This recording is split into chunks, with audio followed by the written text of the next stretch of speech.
Ninguém nasce um gerenciador de crise, mas minimizar riscos, conter estragos e seguir em frente quando não há mais nada a ser feito, acabou se tornando, por força das circunstâncias, uma vocação dos brasileiros. No Discussão Nacional de hoje, o presidente da Assembleia Legislativa, Fernando Capês, recebe o presidente nacional do PT, Rui Falcão. Falcão assumiu o partido em 2011 e teve que enfrentar o julgamento do Mensalão. Pouco depois, foi a vez da Operação Lava Jato da Polícia Federal, que colocou de novo alguns reconhecidos caciques do PT no olho do furacão. Fora isso, ainda se vê obrigado a gerir o descontentamento das correntes que compõem o PT. Ou seja, Rui Falcão tornou-se também um especialista em gerir crises. A fala mansa e o discurso pausado contrastam com as posições enfáticas que adota. Rui Falcão não se furta a dizer o que pensa e, mesmo sem levantar a voz, suas ideias ecoam como se estivesse gritando. Vamos conferir um pouco mais da trajetória do presidente nacional do PT, Rui Falcão. Advogado e jornalista, Rui Falcão tem uma longa trajetória de militância política. Nos anos 1960, fez oposição ao regime como combatente do grupo VAR Palmares, o que lhe rendeu uma prisão. Em 82, ingressou no PT, legenda pela qual se elegeu deputado estadual por 4 vezes e também deputado federal. Em sua trajetória na Assembleia Legislativa, foi considerado pela ONG Voto Consciente um dos 3 melhores deputados estaduais na legislatura que teve início em 2007. Dentro do PT, Rui Falcão é considerado um dos grandes nomes do partido. Coordenou várias campanhas políticas, entre elas a do então candidato Luiz Inácio Lula da Silva, em 1994, e a de Dilma Rousseff, em 2010. Em 2011, assumiu a presidência do partido, cargo para o qual foi reeleito. Olá, querido telespectador, bem-vindo a mais um Discussão Nacional. Hoje, nosso entrevistado, como você viu, é o presidente nacional do PT. Já foi deputado federal, 4 mandatos de deputado estadual, um homem que viveu na resistência à ditadura militar e participou da formação do Partido dos Trabalhadores. Esse é um programa que ouve todas as tendências, todas as posições, para que você, ao final, possa formar a sua convicção. Bem-vindo ao programa, Rui Falcão. Uma honra tê-lo aqui conosco. Muito obrigado. A honra é minha. Agradeço esse espaço democrático para me manifestar aqui. Prazer ter você aqui na sua casa. Você é deputado estadual de vários mandatos. Quantos mandatos você teve aqui, Rui? 4 não consecutivos. 4? 2, um de federal, que eu não exerci porque fui secretário de governo na Prefeitura de São Paulo, na gestão da senadora Marta Suplicy. E, posteriormente, mais 2 de deputado estadual aqui. Na última eleição, como você sabe, eu não me candidatei para dedicar tempo integral à reeleição bem-sucedida da presidenta Dilma Rousseff. Eu lembro que você, nessa última, você não se candidatou. Isso. Mas na penúltima você foi o mais votado, o deputado estadual mais votado da capital. Você teve 175 mil votos, uma coisa assim? Nas 2 últimas, eu fui o mais votado na capital e na penúltima, o mais votado no estado dos deputados do PT. Mas, Capês, vocês me apresentaram aqui como gestor de crises. Mas eu queria dizer também que eu sou gestor de um legado que muito me orgulha, de um partido que mudou a vida do país e que em 4 governos sucessivos colocou o Brasil no cenário internacional com grande relevância, que colocou mais de 40 milhões de pessoas fora da linha de pobreza, que tirou o Brasil do mapa da fome. Então, além de crises, tem um legado que muito me orgulha, claro, de ser o presidente desse partido que deu uma contribuição desde a retomada da democracia até um grande avanço econômico e social para o nosso povo. Aí você sempre fez, todas as vezes que você se manifestou, você deixou isso muito claro, o seu ponto de vista, e o seu respeito e a sua admiração por tudo que o partido e você construiu. Então, eu pergunto a você, em primeiro lugar, vamos falar daquele período que você ainda não existia o PT e vivia o país uma ditadura. Você lembra, o que você pode dizer desses tempos? Como é que era a tua postura? Como é que você enfrentou? E como você viu os anos que se seguiram ao golpe militar? Bom, eu, como você, fiz a Faculdade de Direito do Largo de São Francisco. E ali é uma escola de política, e uma escola de mobilização, de muito debate de ideias. E, sobretudo, antes de 64, o país vivia uma efervescência muito grande, uma vida cultural ativa, a juventude lutando por reformas de base. E foi nesse ambiente que eu me formei. Quando veio o golpe civil-militar de 64, aquilo caiu como uma ducha de água fria sobre nós. E jovens que éramos, inconformados, militamos no Partido Comunista Brasileiro, mas com o golpe a atividade legal se tornou impossível.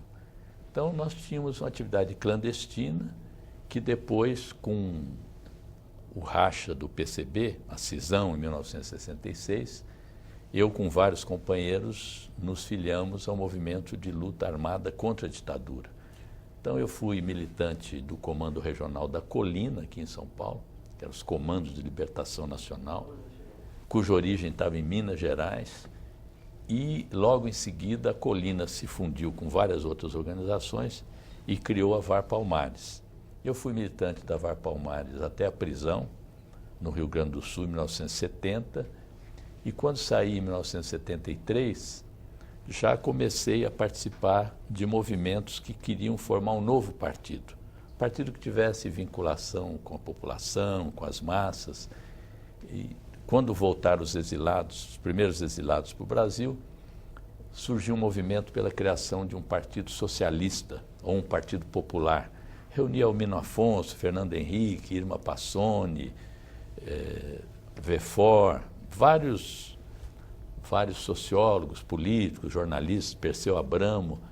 E quando esse movimento avançava, veio a proposta do Partido dos Trabalhadores, criado por um grupo de sindicalistas, Lula, Jacob Bittar, Olívio Dutra à frente, e nós migramos dessa proposta inicial do Partido Socialista para o movimento pró-PT e a fundação do PT. Então estou no PT desde a fundação, nele fui membro do Executivo Estadual, secretário de Formação Política Estadual, presidente 2 vezes do Diretório Municipal de São Paulo, secretário de Formação, secretário de Comunicação Nacional e agora, mais recentemente, presidente do PT.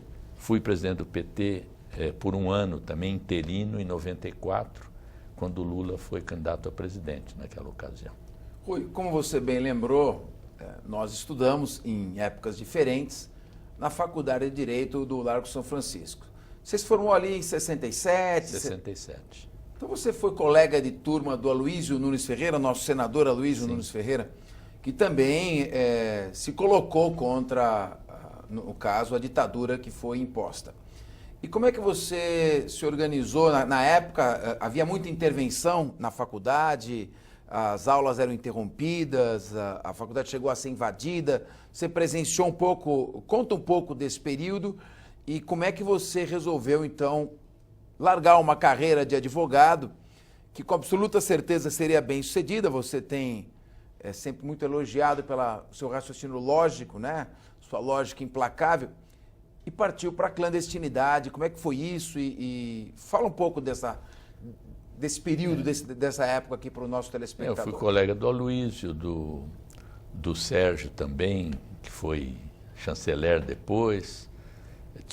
O Aloysio era do pessoal da Sorbonne, ficava no fundo da sala, fazia também a faculdade de filosofia, e ele foi militante também do Partido Comunista. E nós o elegemos presidente do 11 de agosto, com muita dificuldade, porque tinha uma tradição na faculdade, havia uma prévia de esquerda para enfrentar o PRA e a direita. E no ano do Aloysio, você só podia ser candidato a presidente no 4º ano. No ano do Aloysio, nós resolvemos não fazer a prévia de esquerda.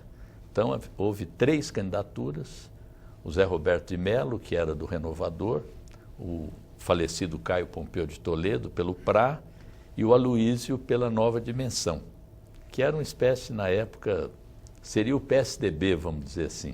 Certo. Mas teve apoio do Partido Comunista, de um racha do Renovador, E, surpreendentemente, Mas o nós Luiz ganhamos... integrou a luta armada também. Sim, O Luiz aí também. ganhamos a eleição.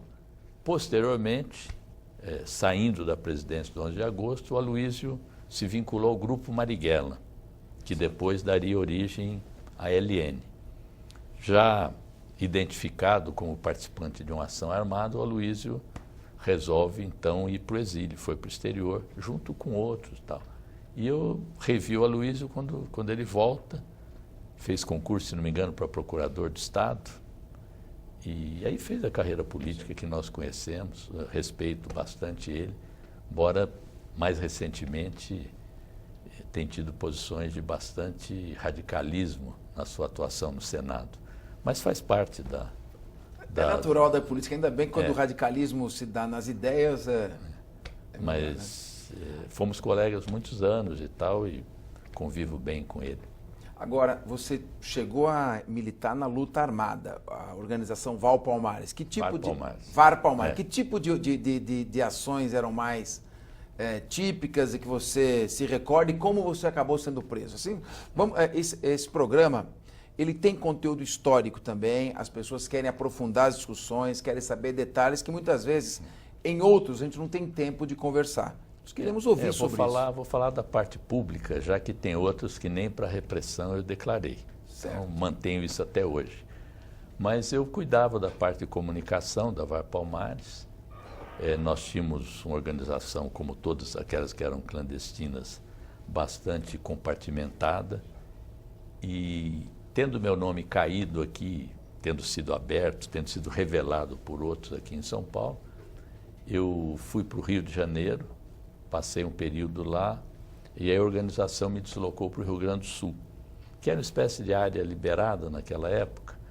Então, lá era mais propício para montar um aparato de comunicação, com máquinas de produzir stencil eletrônico, que depois você colocava em pneus, dentro de pneus de carro, para levar para outros lugares e poder fazer impressão lá.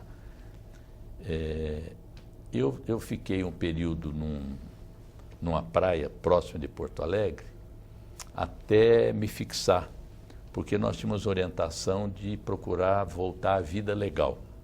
Certo.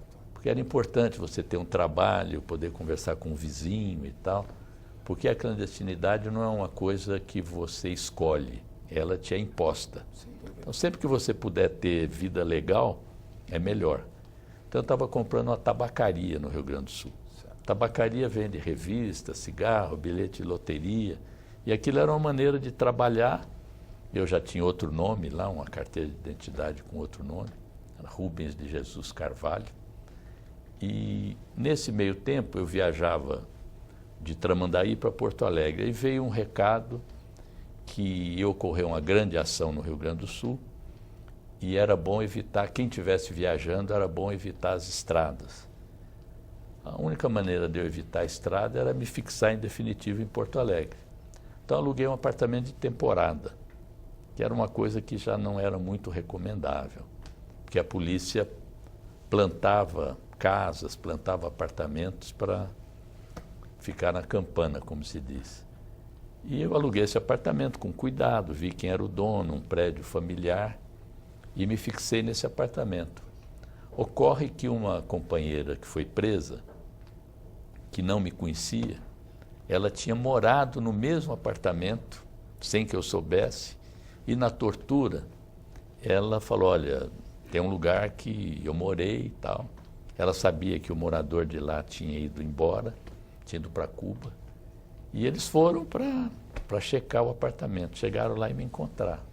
Porque foi uma coincidência grande, ela não me conhecia, eu não a conhecia, então ela não podia dizer meu nome. Tocaram o interfone e não, subiram? Bateram na porta. Direto bateram na porta, você abriu? Eu abri, tinha 10 caras já com metralhador e tal, tremendo. Eles achavam que a gente era tipo esses filmes que luta karatê, judô, anda com Chacal, granadas, tipo do Chacal. Tipo Chacal. Aí invadiram ali. Mas você não se identificou, ele não sabia falei, olha, quem era. Pode levar tudo que eu tenho, mas não me matem. Você acha que a gente é ladrão e tal? Estão invadindo minha casa assim e tal. Aí amainaram um pouco e tal. Falou, bom, já que nós estamos aqui, vamos dar uma geral no apartamento. Tudo bem. Aí tinha documentos, tinha uma série de coisas. Aí me levaram. Mas ainda não tinha a dimensão de quem eu era de fato, né?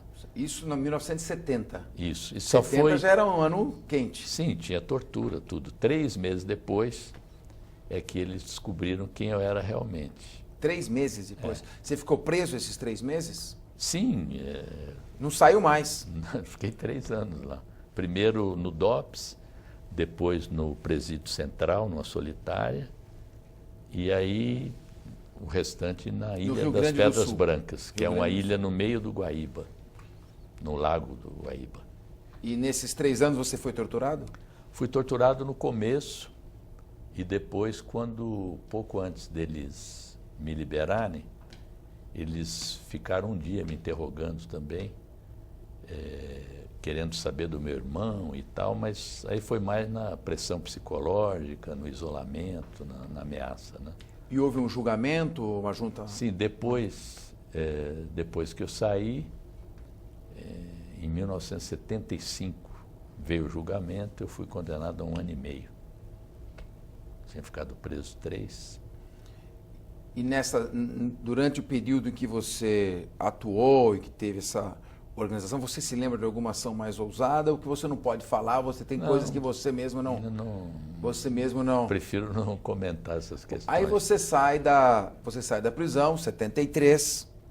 Ainda era um período um pouco mais ameno, mas ainda... Eu voltei para o jornalismo, consegui me recolocar aqui.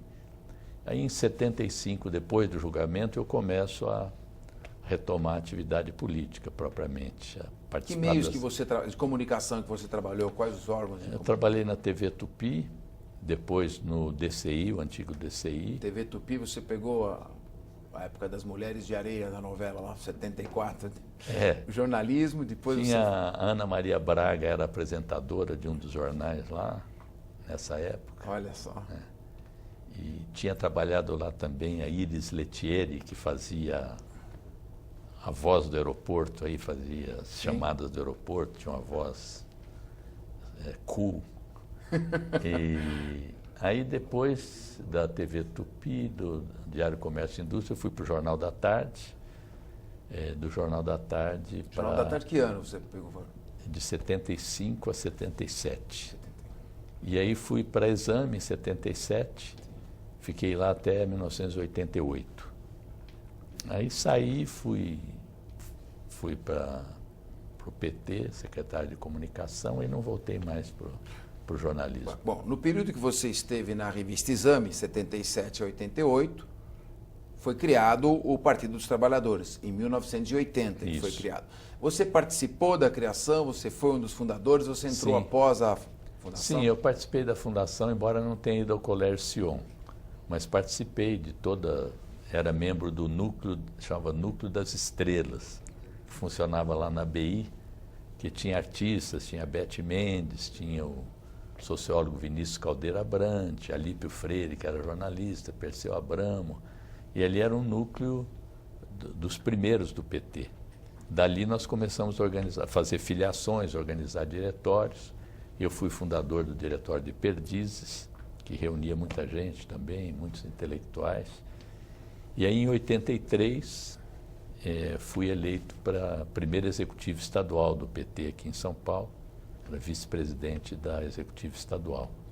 Os sindicatos foram a base da construção do PT, ou você diria que seria uma formação mais heterogênea? Ou a grande massa que inicialmente integrou a criação do partido veio do movimento sindical e basicamente dos sindicatos metalúrgicos do ABC? Tinha uma convergência de muitas forças. Os sindicalistas do ABC, do Rio Grande do Sul, de Minas, metalúrgicos, bancários.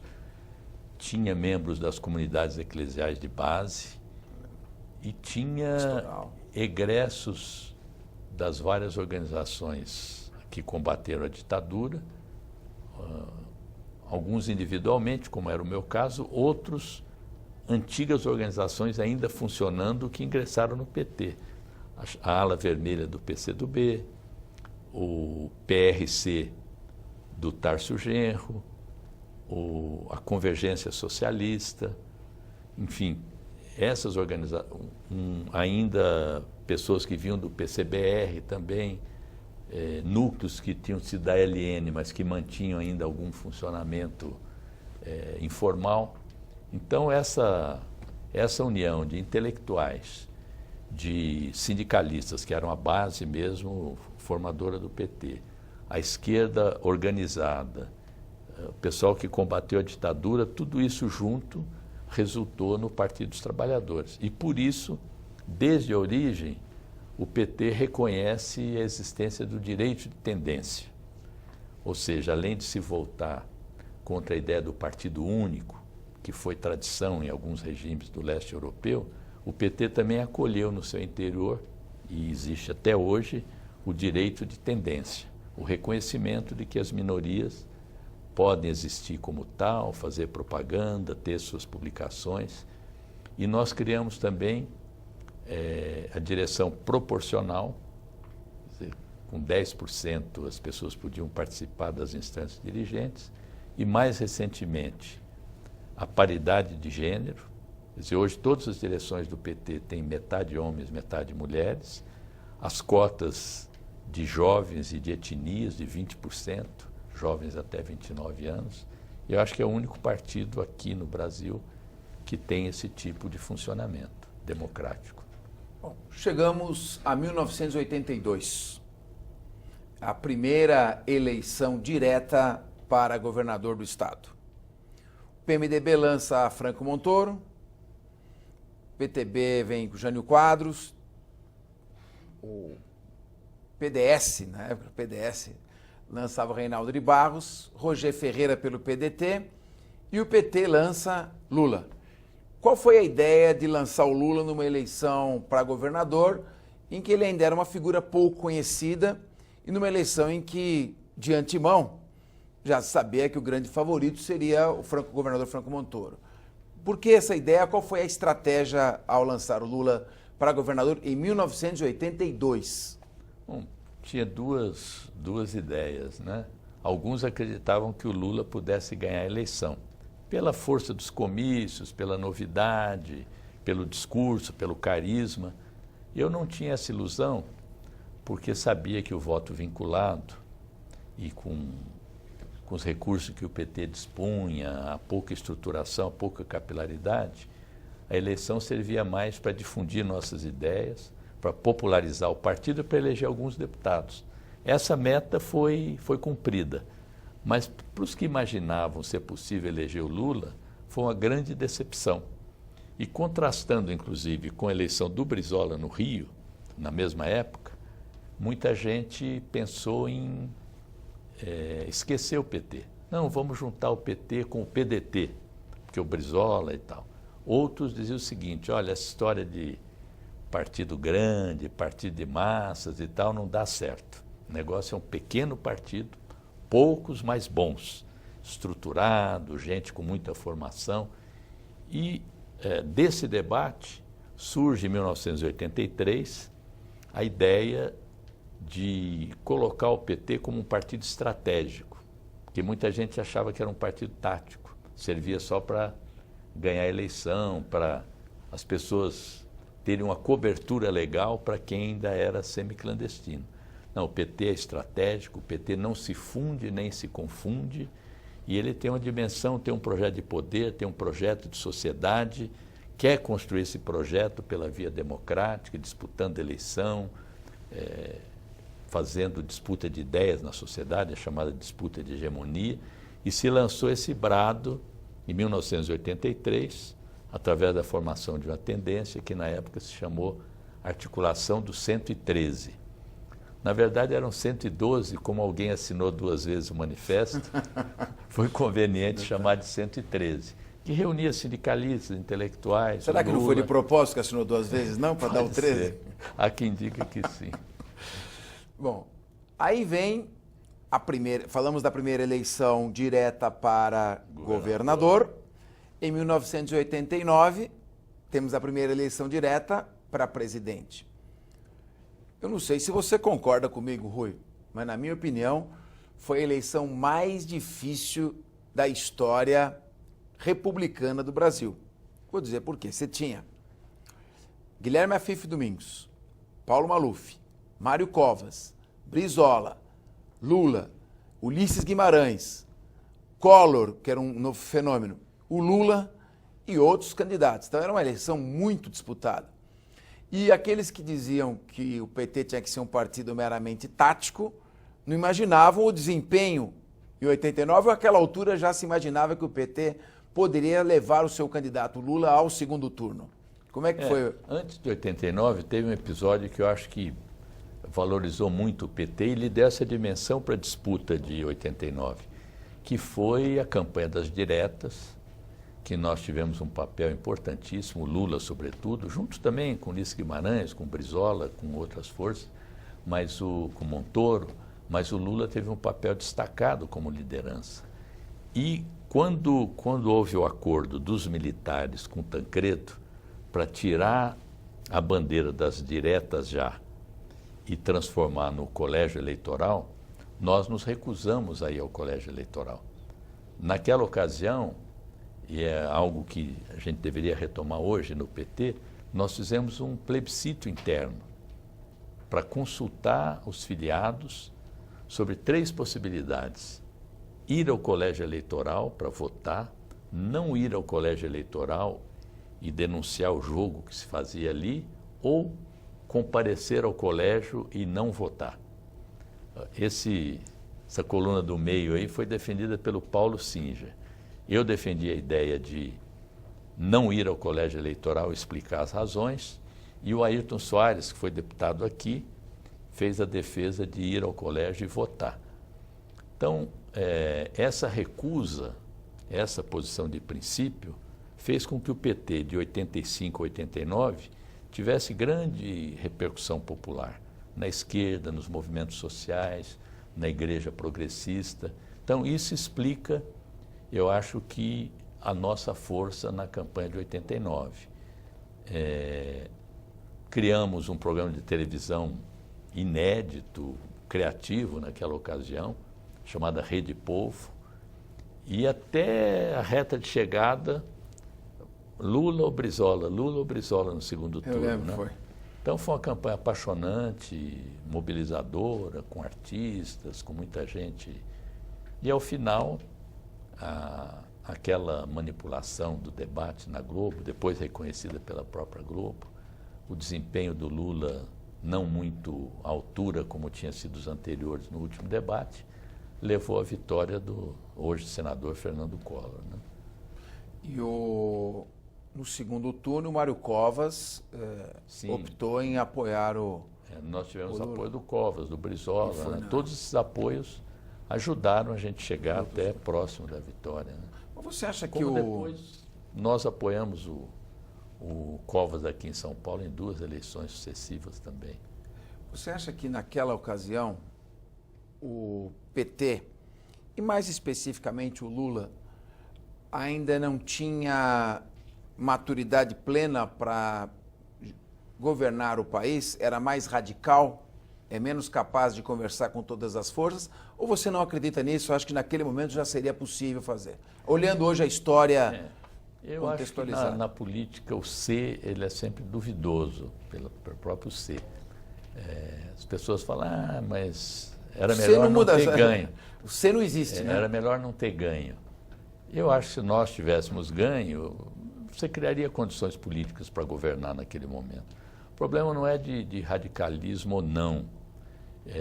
A questão é que talvez nós não tivéssemos o acúmulo de políticas públicas que nós desenvolvemos depois, talvez não tivesse um conhecimento mais profundo da realidade brasileira. O fato é que a derrota naquela ocasião fez com que a gente também revisse algumas questões internas, tivesse um olhar mais cuidadoso para a política de alianças. Porque, note, a primeira vez que o PT coloca em público e nos seus documentos a ideia de que era preciso fazer alianças na sociedade, nos sindicatos, no parlamento e nos executivos, foi em 1988. E isso é que propiciou grandes vitórias que nós obtivemos em prefeituras de capital em 88, inclusive aqui em São Paulo, com a Luísa Erundina. Então, com o desenvolvimento de que era preciso fazer alianças, de 89 em diante, nós fomos nos aproximando de outros partidos, de outras lideranças, e isso culminou em 2002, com a primeira vitória do Lula e do PT na presidência da República. Foi preciso trilhar o caminho de conhecer melhor o Brasil, de viajar ao Brasil, de estabelecer alianças para que a gente chegasse ao governo, mas com um programa claro de mudanças, de reformas, que infelizmente, dado o processo eleitoral no país, o sistema eleitoral e político vigente, várias reformas permanecem por serem feitas. É o caso, por exemplo, da reforma política. Perfeito, de fato.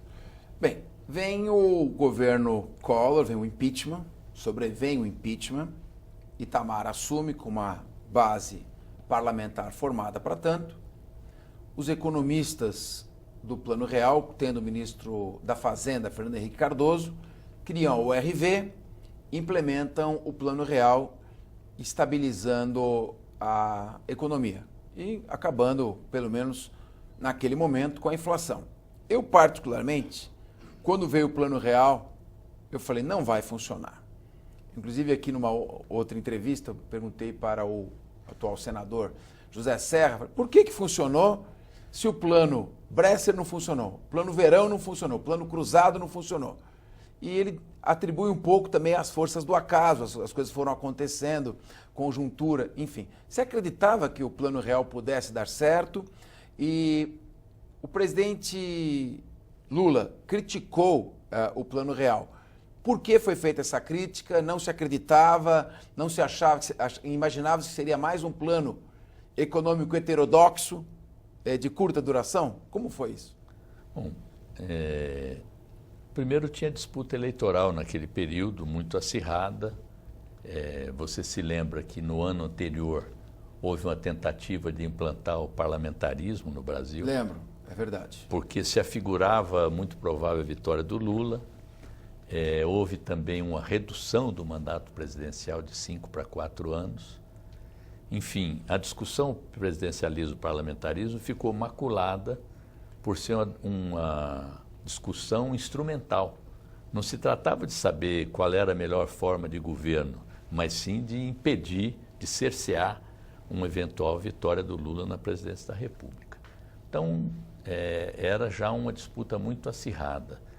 Quando surgiu o Plano Real e ele começa a produzir resultados, eu estava na coordenação da campanha do Lula e o nosso esforço... Rui, só para fazer um posicionamento histórico, você diz receio do Lula ganhar a eleição, a primeira eleição do Fernando Henrique, não a segunda, a reeleição... Não, em 94. 94, estamos falando de 94, perfeito. Do Plano 94, Real. Sim.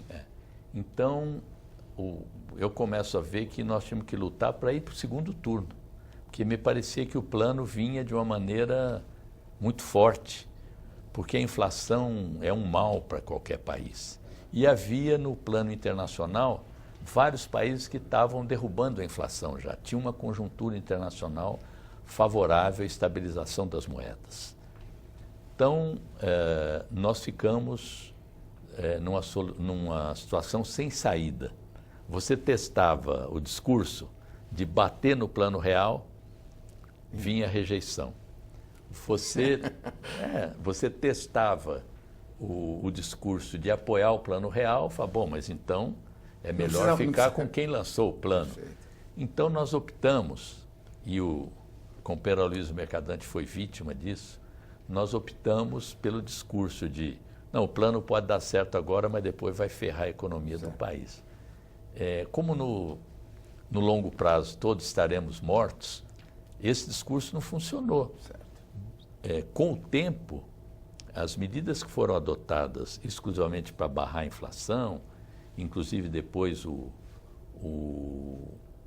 congelamento do câmbio, o artificialismo de segurar um por um, isso, o vaticínio dele estaria certo, mas no curto prazo, o fato é que derrubou a inflação e a estabilidade da moeda passou a ser um valor hoje no país, tanto que todo mundo combate a inflação, não quer que a inflação volte, e nós que pegamos no primeiro governo Lula a inflação com 12,5%, ao longo desses 13 anos, temos impedido que a inflação chegue de novo a 12,5%, embora ela se aproxime hoje de 2 dígitos, com tendência declinante, como dizem os economistas, espero que assim seja e que as medidas econômicas que o nosso governo adote possa garantir isso.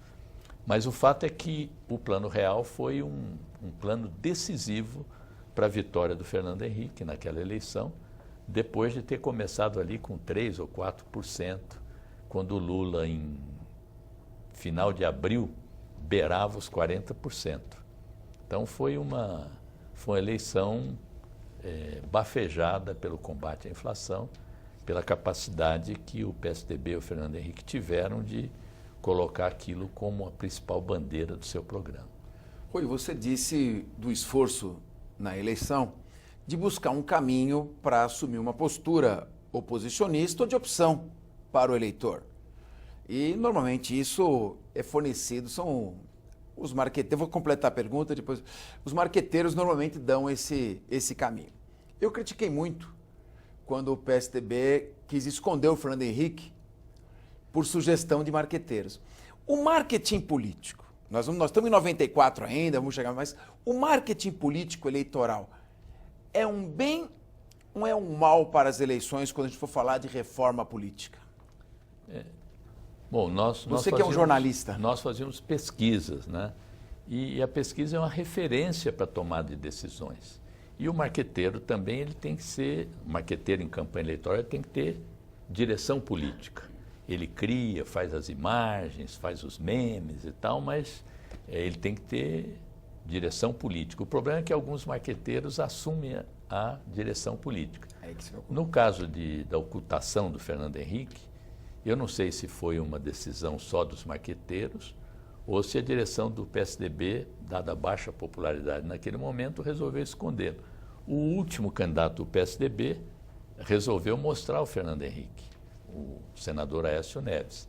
Também não foi bem sucedido, embora tenha sido o que chegou mais perto da vitória nesses últimos tempos, né? E o Fernando Henrique, mais recentemente, ganhou novamente o proscênio, tem aí com seus diários sendo publicados, né? Com a proibição do financiamento empresarial, se ele for mantido, espero que sim, as campanhas eleitorais vão ter que tomar outro rumo, porque o alto preço dos marqueteiros, de todos os principais aí, agora é impraticável ter recursos para fazer esse tipo de campanha. Então, acho que vai voltar a militância voluntária, as campanhas com menos efeitos especiais, as campanhas mais simples. Houve agora um encurtamento, inclusive, do período de campanha eleitoral, que eu acho negativo. Acho hipocrisia você dizer só pode fazer campanha a partir de tal data. A nossa vida é fazer política o tempo todo. E qual é a diferença fazer política defendendo ideias e defender um candidato como tem nos Estados Unidos? Então, vai haver uma mudança profunda das campanhas eleitorais. Eu acho que, inclusive, é ruim do ponto de vista de mercado para os marqueteiros. Assim eu espero. Você sabe, eu estou aqui para perguntar, não para opinar. Mas eu acredito que o candidato ele deva ser um formador de opinião, não uma caixa de ressonância da posição momentânea.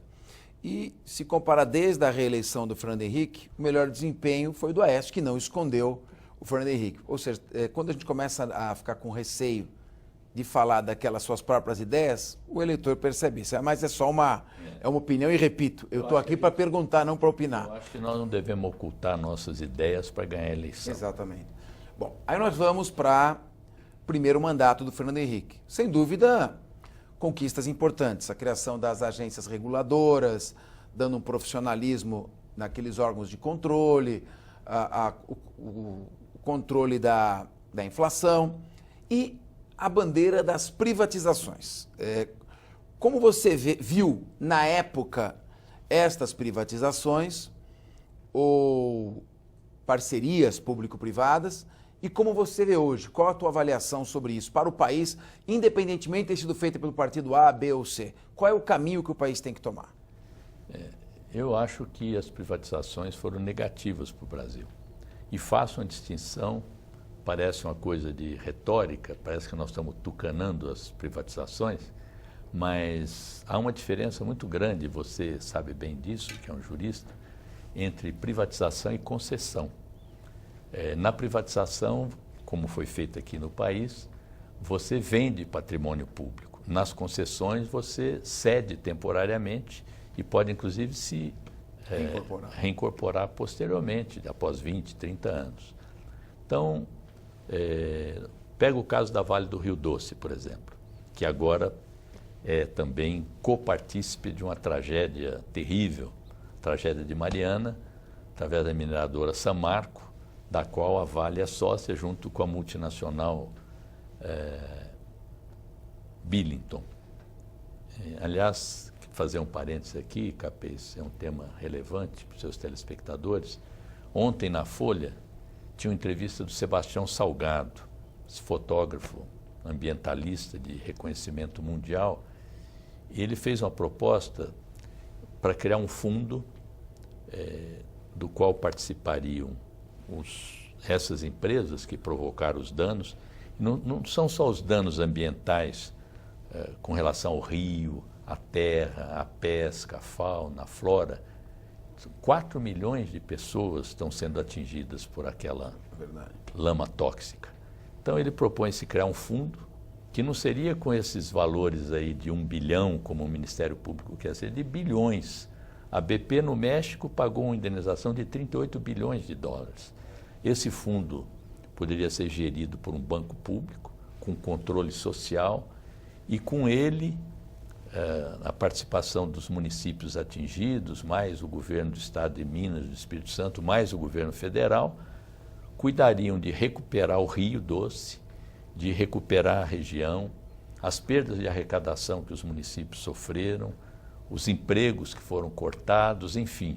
É uma proposta interessantíssima a criação desse fundo, mas voltando àquilo que a gente falava das privatizações. A Vale foi privatizada a um custo de 3 bilhões, se não me engano, na ocasião.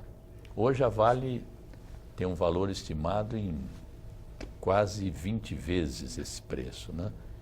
E nós perdemos um patrimônio, um estatal importante que atua na mineração, uma grande exportadora de minérios. No caso da telefonia, que é apresentada como uma grande vantagem, porque antes você, para conseguir um telefone, era um sacrifício e tal, nós abrimos mão de uma área estratégica, que é a área de telecomunicações, e o serviço hoje é dos mais caros e dos menos eficientes, dado o número de reclamações que todas as operadoras recebem hoje. São campeãs em reclamação junto com os bancos. Então, eu prefiro ou as parcerias público-privadas, que é uma legislação que surgiu posteriormente, um instituto surgiu posteriormente na vida brasileira, ou o sistema de concessões, que foi bem testado em São Paulo com as rodovias, que funciona no país inteiro, ou as concessões da energia elétrica, dos sistemas de energia elétrica para as geradoras, para as distribuidoras, enfim. Prefiro o sistema de concessões ao sistema de privatização. Bom, o Lula ganha a eleição, assume a presidência e implanta o bem-sucedido programa Bolsa Família. Esse programa era do Fernando Henrique Cardoso e o Lula ampliou? Foi uma sequência ou foi uma criação do PT? Tem uma mudança muito grande da lógica de uma ou de outra, mas há uma coisa que o povo brasileiro reclama muito, é quando entra um governante e interrompe tudo que estava sendo feito. Tudo que estava sendo feito, mesmo coisas corretas só para fazer marca. Eu acho que dá continuidade, dá ampliação, dá um outro significado a coisas que já existiam, como era o caso do Bolsa Escola, não tem problema nenhum. Talvez tenha pegado coisas do Bolsa Escola, tenha juntado outros programas, mas o fato é que o Bolsa Família hoje é um programa reconhecido mundialmente. Sem dúvida. Ele não cuida só da distribuição de renda, ele cuida da permanência do aluno na escola, ele garante a vacinação, o tratamento pré-natal, enfim. é um programa que articula várias áreas sociais e, por isso, ele é isento de qualquer corte nos orçamentos, mesmo agora num período de ajuste, o Bolsa Família permanece intocado e assim deverá continuar. Ele propicia interligação e articulação com outros programas que permitem treinamento, que permitem condições de um pequeno empreendedorismo para que haja saída do Bolsa Família, chamada porta de saída. Então, acho que é um programa que hoje serve, inclusive, de referência mundial. Outros países têm vindo conhecer a nossa experiência. Na Bolívia ele foi adaptado, na Venezuela ele foi adaptado, enfim. Eu acho que é uma marca importante dos governos do PT. Bom, entra um período com o Lula, implantação do Bolsa Família, e o Brasil passa a usufruir de um período de prosperidade. O cenário internacional, os dados macroeconômicos ficam favoráveis. O preço das commodities sobe, a China torna-se um grande parceiro comercial e entram no Brasil 100 bilhões de reais. Ou seja, o país começa, eu lembro reportagens do noticiário internacional dizendo o gigante acorda, o Brasil começa o crescimento. Nesse momento, você falou que é favorável ao programa de concessões, parcerias público-privadas. Não deveria o PT ter investido em infraestrutura portuária, de rodovias, malha ferroviária, malha hidroviária, malha rodoviária, para aumentar o fluxo de exportação? Essa é a crítica que parte dos economistas fazem. Como você analisa isso? Quais foram as opções feitas e por que isso não foi feito? Vamos ter um bom tempo para a gente falar disso aqui. Primeiro, o Lula assume com o país quebrado. O Brasil tinha quebrado 3 vezes, tinha recorrido a empréstimos vultosos no FMI, uma inflação de 12,5%, reservas internacionais de 35 bilhões de dólares apenas, uma dívida externa e interna muito grande, uma relação dívida-PIB também muito grande e o desemprego acima de 10% também. Foi necessário um ajuste naquele momento. E um ajuste feito de uma maneira que foi acompanhado de programas sociais, foi acompanhado de uma valorização do salário mínimo, que há muito não ocorria, da mudança da tabela do imposto de renda, que tinha ficado congelada durante os anos Fernando Henrique Cardoso. E essa recuperação da economia, ela propicia o lançamento de alguns programas de infraestrutura também. Por quê? A economia do Brasil, a indústria automobilística cresceu muito e você não teve as estradas correspondentes para que toda aquela frota pudesse circular. As grandes cidades tinham um viário também insuficiente para o afluxo de transporte individual, pouco se investia nas cidades no transporte coletivo, os investimentos em metrô andavam a passo de tartaruga, como foi o caso de São Paulo. São Paulo começou o metrô junto com o México e hoje o México tem quase o quádruplo da malha ferroviária de São Paulo. Buenos Aires tem mais metrô que São Paulo e assim por diante. O investimento em infraestrutura precisava ser feito também em aeroportos, em portos, e isso começa a ser feito, e sobretudo no segundo governo, o Lula lança o PAC, e aí desata um programa de infraestrutura muito grande, que continua hoje com a malha ferroviária sendo expandida. Houve uma recuperação da indústria naval, que tinha sido sucateada. Então, com a questão do pré-sal, você reabilita toda a indústria naval, que passa a ocupar mais de 100 mil trabalhadores. Enfim, há um investimento em infraestrutura, não o suficiente, mas como nunca havia sido feito antes no país. E esse investimento em infraestrutura, ele se multiplica também por outras áreas. As escolas técnicas, os institutos técnicos, as universidades.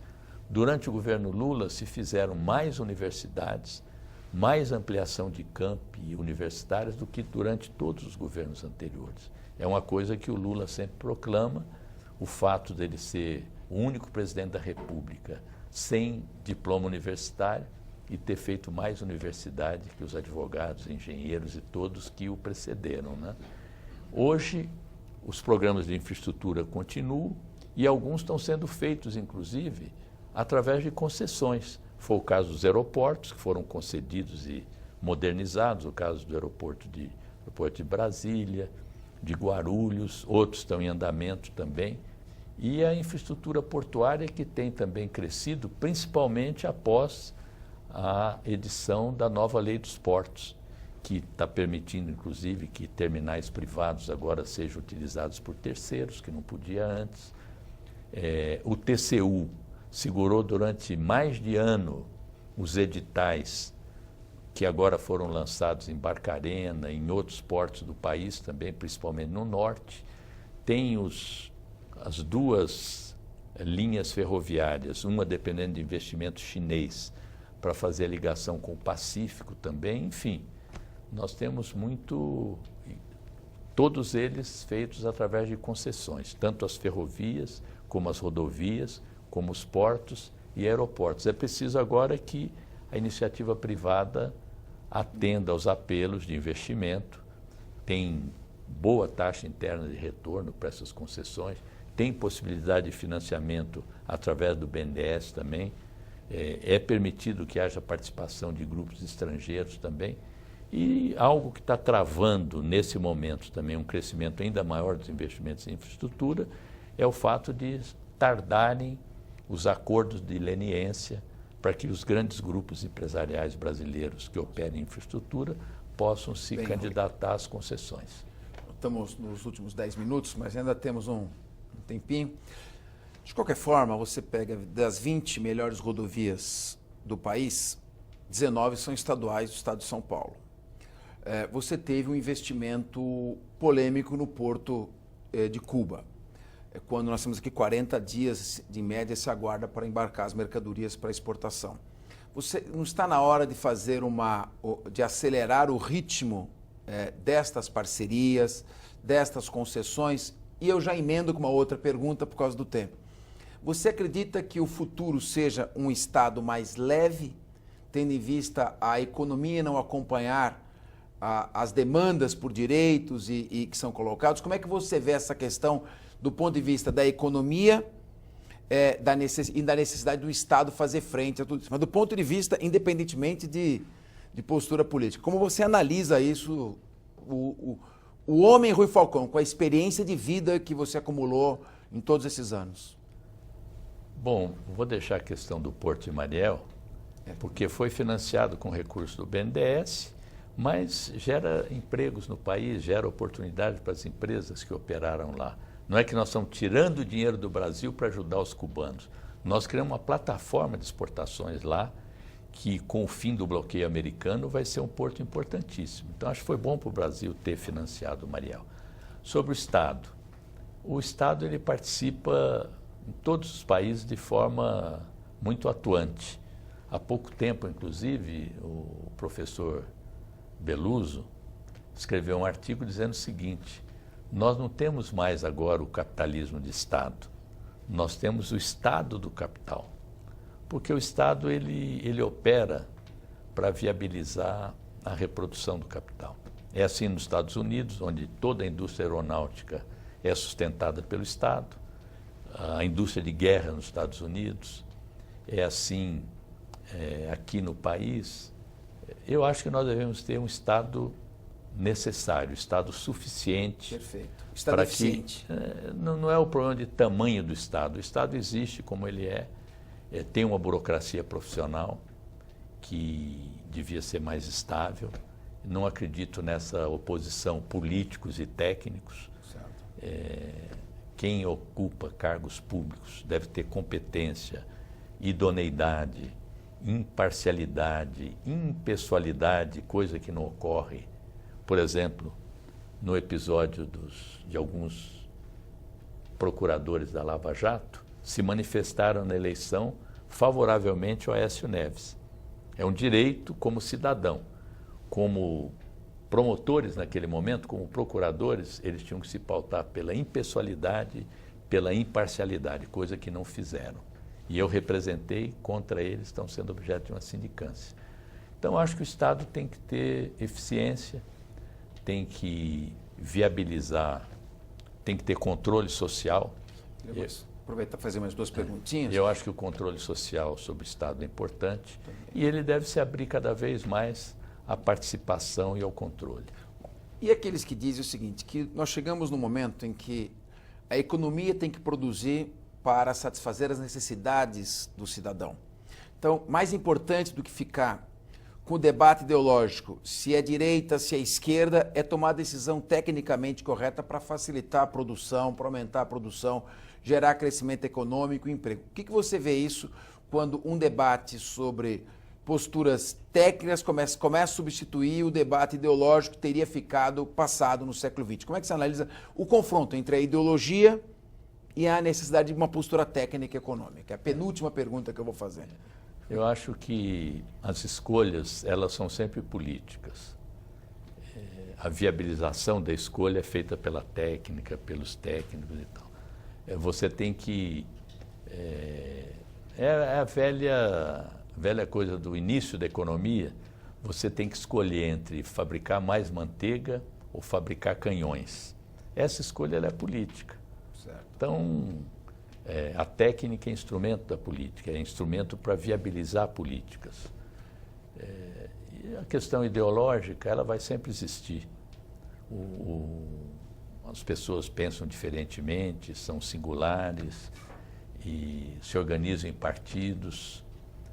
E quem diz que acabou a divisão entre esquerda e direita, geralmente é de direita.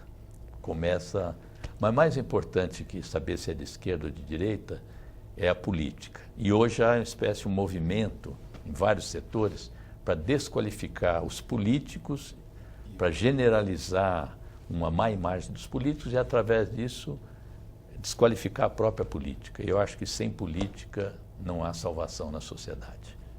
Rui, você está caminhando para 50 anos de vida pública. Estou fazendo minhas contas aqui, foram em 67, mais de 50 anos, porque já militava no tempo da faculdade. Então, mais de 50 anos de vida pública. E, pessoalmente, nunca se viu nada contra você. Você nunca sofreu nenhuma acusação de praticar ato ilícito. Tem uma vida limpa dentro da política. Como é que você vê todos esses fatos ligando pessoas do PT à corrupção? Você falou agora da Operação Lava Jato. É uma operação política para desmoralizar o PT ou existe fundamento, existe fatos que respaldam essas questões? Eu acho que o combate à corrupção tem que ser permanente. E nunca, como nos nossos governos, se criaram tantos instrumentos, tantas instituições para combater a corrupção. Daí, vários atos de corrupção terem aparecido nos últimos tempos. Eu acho que a Operação Lava Jato é feita em torno de fatos concretos, de desmandos que ocorreram dentro da empresa Petrobras, praticada há muitos anos, desde a década de 80, pelo que dizem alguns delatores. Então, ela opera sobre fatos reais. Eu acho que há distorções nela. Por exemplo, o vazamento seletivo de informações. Por exemplo, uma certa constrangimento a forçar a delação. E o entendimento que a delação é prova. A delação serve para você buscar provas robustas, fornece indícios. Então, nesse aspecto, eu acho que há distorções nela. E há uma seletividade na escolha dos partidos. Nenhum dos indiciados na Petrobras, nenhum dos delatores era afiliado ao PT. Entretanto, se procura vinculá-los ao PT. E, pelo que se tem notícia, as empreiteiras que estão envolvidas, denunciadas, elas financiaram todos os partidos, os maiores pelo menos. Então não há por que dizer que as nossas doações, que são todas registradas no TSE, nossas contas aprovadas, sejam fruto de propina e as outras são doações legais. Todas foram feitas no mesmo sistema, pelas mesmas empresas, em valores semelhantes, e aqui em São Paulo, as doações para o PSDB quase 10 vezes maiores do que as que foram para o PT. O que não significa que isso comprove qualquer ato de corrupção por parte do PSDB, como não comprova em relação ao PT. Eu espero, continuar me pautando como sempre me pautei, pela ética. Acho que as pessoas, mesmo as acusadas, têm que ter pleno direito de defesa, o devido processo legal, contraditório, os recursos. Isso não vale só para os acusados do PT, não. Vale para todos. Muito bem. Rui, chegamos 1 hora de programa cravado, cronometrado. Foi um enorme prazer recebê-lo aqui, uma honra. Repito, essa é a sua casa, a Assembleia Legislativa que lhe pertence por tantos mandatos, pela tamanha colaboração que você sempre fez com os seus projetos, suas posturas, os debates. E, querido telespectador, esse programa Discussão Nacional pretende discutir sempre temas relevantes de alcance nacional. Não tem uma tendência. Todas as tendências são bem-vindas aqui. Nós somos sempre favoráveis à discussão substanciosa, com argumentos, com informação. E eu tenho certeza que hoje você colheu mais subsídios para ir formando a sua convicção. E essa é a nossa principal missão, o compromisso deste programa, da maior Assembleia Legislativa do país, a Assembleia Legislativa do Estado de São Paulo. Esse foi mais um Discussão Nacional. Até o próximo programa.